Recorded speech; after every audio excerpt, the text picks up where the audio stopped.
Good morning everybody. What a lucky start to our live sunrise safari.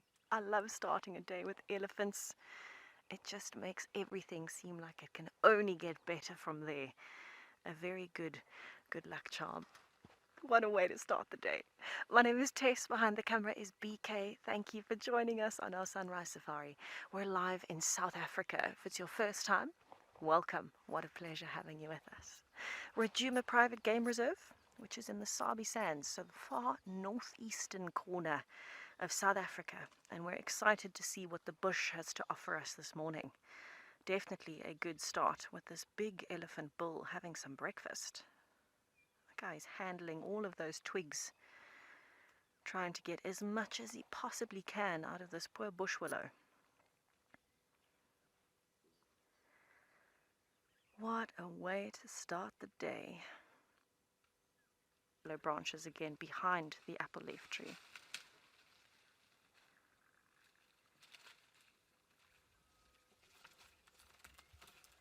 Wow. Did you see that combination of trunk and tusk to rip that branch off at the base?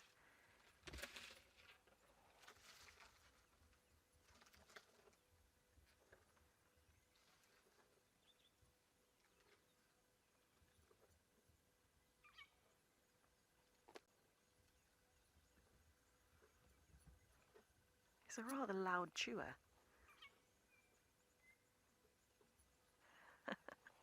So he's definitely trying to get some moisture content out of this bush willow.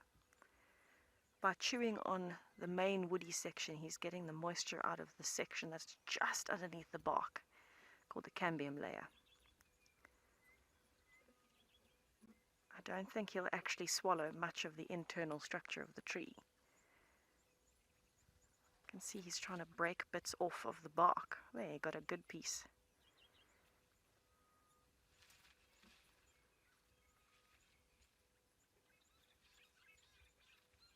Oh, let the ring barking begin.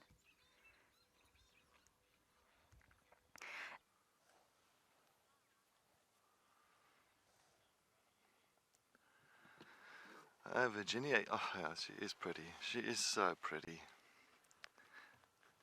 I mean, we saw Shadulu yesterday, and I mean, Shadulu's just as pretty. They're all pretty. They're all pretty. But Shadulu's much larger. If you looked at Shadulu, I mean, Shadulu's 9 years old. Where, of course, Tlalamba's 6. A little bit of a 3-year difference between the two females. But just by size, Tlalamba is not like a big leopard like Shadulu. And you must remember that Tlalamba's mom, Tandi, she was a small leopard. And Tandi's sister, Shadow, same thing. Shadow and Tandi were very small leopards, looking at 30-35 kg leopards. Where you're looking at like Shadulu, she's at least a good 40, maybe a 10 kg heavier. And I think this leopardess as well, Tlalamba, she's not that big. Maybe between the two. But still just looks like a mom. Very dark in the face as well.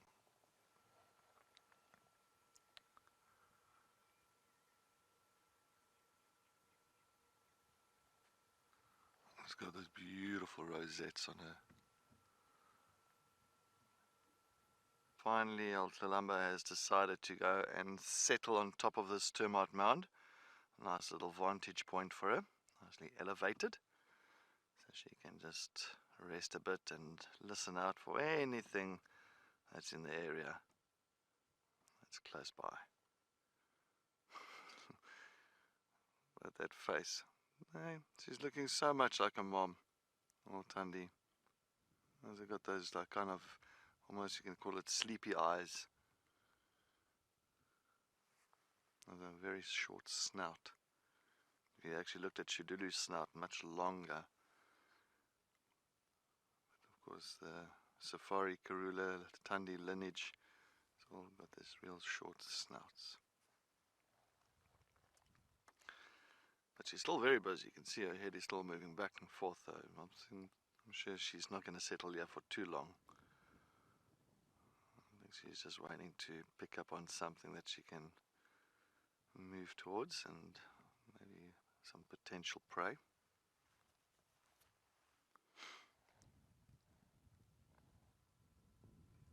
It's a little bird.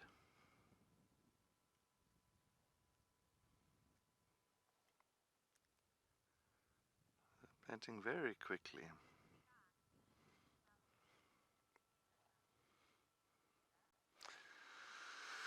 Yo, Rashawn, I think every female will have to go into estrus. I don't know if a female doesn't go into estrus in the entire life, then there must be something wrong with a female, and then I don't think it's a good thing. But yeah, I don't think I've ever seen that happening. Well, I've never even heard of it, so maybe somebody else has heard about it and can give me more insight on that, but myself, I haven't heard or seen anything like that before. Maybe not taking, in other words, maybe you could be mating with a male for 5 days and sometimes unsuccessful. I mean, that's always a possibility. There's some mammals, things like that can happen where they are not successful, but other than that, a female will go into heat.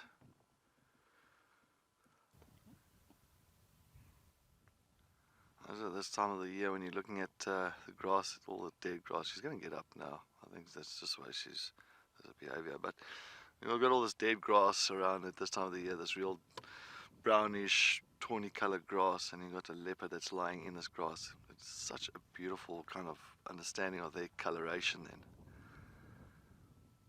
And then all of a sudden you come to summertime when the grass is green, yes, then you've got that whole contrast of a golden leopard with its rosettes and that green lush grass. So, you know, I don't know, I think both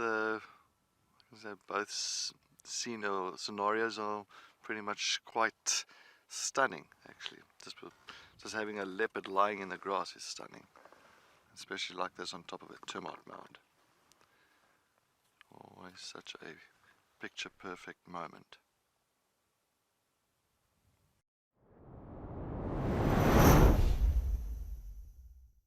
And we've had some luck again with our 3 cheetah boys. We had tracks of the Pride of Lion. We were following up on them, some fresh tracks from this morning, but we weren't able to find them. They're somewhere in the June thickets there. Doesn't come out. Some very dense vegetated blocks, but decided let's try our luck in the west. Success. Now I haven't seen their bellies, but they've been grooming quite vigorously. We stopped at one point to see about 20 crows on the ground. Very good chance that they did make a kill at some point, either last night or early this morning. And after finishing it, they moved off. Well, welcome back to Amakhala, everybody. We're out in the open plains. We have a large bird walking through, and not one you will find up in the north. This is definitely a much more reduced to the grasslands and the highlands area. I don't find them in the savannah that I'm aware of. The Denham's busted all the way around to Cape Town, keeping to the grassland inner areas of the country as well, up into the Highveld around Lesotho.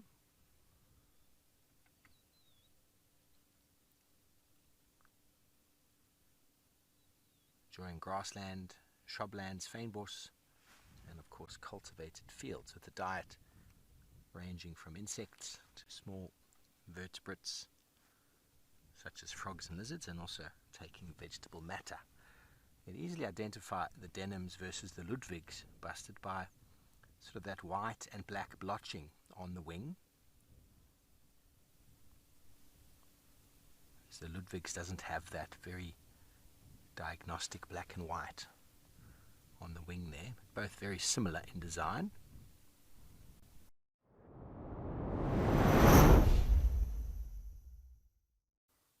Ooh, somebody's angry. Female just disciplining one of the young bulls there. You guys are getting too old now. Remember yesterday we had a conversation, what causes these young males to leave the herd? Partial choice, partial instinct. But what we saw now, a big female chasing the young bull away there. And now he's trying to take his tantrum out on us. And that's exactly, so these big females do become increasingly intolerant of these young bulls once they go into their puberty. Ooh, tusking the ground. That's very aggressive, I see. Now, that was a very big bull. I would have taken it serious. But this is a teenager. He's now angry at the matriarch that disciplined him. Now he's trying to take it out on us. Cairo, this is quite interesting, eh? Yeah.